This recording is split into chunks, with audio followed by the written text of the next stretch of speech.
We're on. Okay. World champion. How does it sound? Yeah, pretty cool. I don't think it's really sunk in yet. Yeah, amazing way to end my year. Yeah, I'm buzzing. Way to end your year, way to celebrate the whole year. You came on, won your first ever race. Like, just talk us into like how you burst onto the scene, biggest ever winning margin, and like with that day, your whole perspective and expectations change. Yeah, I mean, with that kind of winning margin and winning my first ever T100, it definitely changed the way I was looking at T100.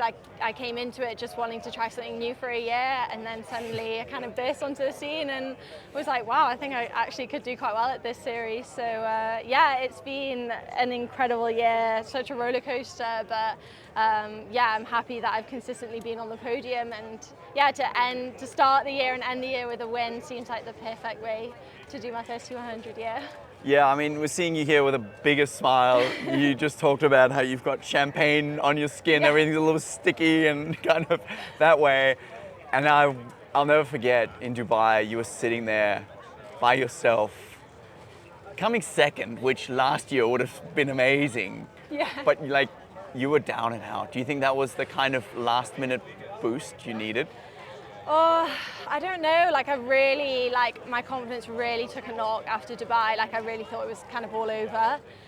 Because I knew that to get myself really kind of boosted ahead in the ranking, I needed that win to change my points. So, yeah, I was pretty like kind of deflated. But yeah, I mean, I think I sent you a message saying like, what do I do? Like, give me some advice. I need some advice from the GOAT. So, and you kind of said like, I think you know what to do. And I was like, okay. But yeah, we went to Abu Dhabi, like, put in some good work. I was lucky I was with kind of Hayden and Hannah, who are like really great friends. And yeah, they kind of put up with my kind of emotional roller coaster that I was going through into this race. And to be honest, like I didn't want to say I'd counted myself out a bit, but I'd definitely done a bit of a points count as to what the lowest position I could finish to still get on the podium. So yeah, I think I had people telling me to just keep believing in myself all week, and yeah, luckily today just turned out the way it did. Yeah. How do you go from that like defensive mindset when you're kind of like counting and doing the maths and what's the minimum required, to taking the race by the horns, just attacking, going off the front? Like, you made, like when you rode into transition into T2, took the lead after you sort of yo-yoed a bit on the bike, and you were just in and out. Yeah. Like, you made no doubt about your intentions to win this race. Yeah, I mean, my transitions have always been kind of a bit of a, like, not my strong point this year, and I knew for the last one, like, well, Julie made up a deficit out the swim in Dubai through, like, kind of quite a slow transition from me, so I wanted to, like, absolutely nail it, and, like, so yeah, first transition, I just kind of went for it, put my head down, and like just went hell for leather for the first lap and blew up Yeah, massively. I was worried. Yeah. I was worried you may have gone early. What am I doing? And then when the girls overtook me, I just like, I went into a low place. I was like really suffering at one point on that bike. And yeah, I felt really cheeky what I did at the end. Like, I know that's probably not the best sportsmanlike behavior, but yeah, I really felt like they kind of sat up after the last water station at the end, and I didn't want to give Julie a second behind me. And so when they sat up a bit, I just went, okay, no, I'm not giving her a single second more, and kind of went for it at the end. So yeah, sorry about that, Jess and Lucy. But yeah, racing. And then yeah, I know I did what I had to do, and yeah, I luckily kind of nailed my T2, and yeah, I just didn't look back, to be honest. I knew I was kind of getting hunted at that point, and it was quite good in a way that we had the out and back section. You could really get a gauge of, I was like measuring myself against the buildings every lap of where they were and where I was, and I knew it was kind of staying steady in the middle laps, so but yeah, I went into a bit of a dark place on that last lap as well. Like, the floor started to move a bit, and yeah, I like had a few faulty steps. So I was like, oh my goodness, just hold it together. And then knowing Georgia was chasing me up behind, and like I ran up that hill and started like feeling like I was gonna throw up.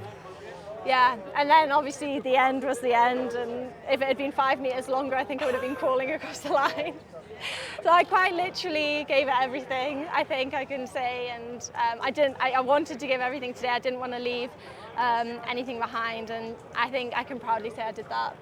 I honestly think, I mean, like you said, you know, if this would have been a 70.3, it could have been a different result today. Oh, absolutely. I'm not trying that soon. And that being said, like, you have given everything, like literally everything you had for a world title. Is that an incredibly satisfying feeling? I mean, I know it was awful, wow, but you can go to bed and know, like, that's all you had to offer today. Yeah, I think that's what's really kind of special about this moment is kind of every lap I was like not even letting myself think about like the possibility, because I just knew I needed to focus on like what was happening kind of in the here and now, focusing on my nutrition, focusing on hydration. And yeah, and then when the thoughts started to creep in the last lap and I really wasn't feeling good, I was like, okay, it's just 3K of like pain right now. Yeah. And then I can lie on a beach somewhere on holiday and be like, yeah, I did that, I can relax now. Any beach plans yet? Yes, I'm going on holiday with some friends. There's a few of us rushing off to a wedding tonight. Oh, wow. Yeah, in Madrid. Miriam Casillas, she's a short course triathlete. Yeah. So her wedding starts at 12:30 tomorrow in Madrid. So off season starts tomorrow. Hard Well racing, done, hard yeah. off season. Yeah. And I have to ask you, we'll have to cut this. I know, sorry, I have to ask you about next season. I know it's probably not on your mind right now. Have you got any sentence you can give us about next season? Yeah, I still very much have like the Olympic dream. I was really disappointed with the way Paris turned out, and I'm so grateful to the T100 that they've kind of given me that spark back that I really felt like I lost last year. So yeah, I very much have that as an ambition for the next 3 years, but I love the T100 series, of course. I love the way they're making kind of triathlon a glamorous like sport, and so yeah, I'm gonna probably try and play both, but I think it's a difficult task. So yeah, I think gonna have to see how I manage it next year. Make sure you don't lose the joy that you pick up here and take it over, and I think you've got a bulletproof recipe. Yeah, thank you so much. Awesome, enjoy your off season. Thanks so Thank much you. for an awesome season once again. Yeah, thank you. And congrats. Thank you.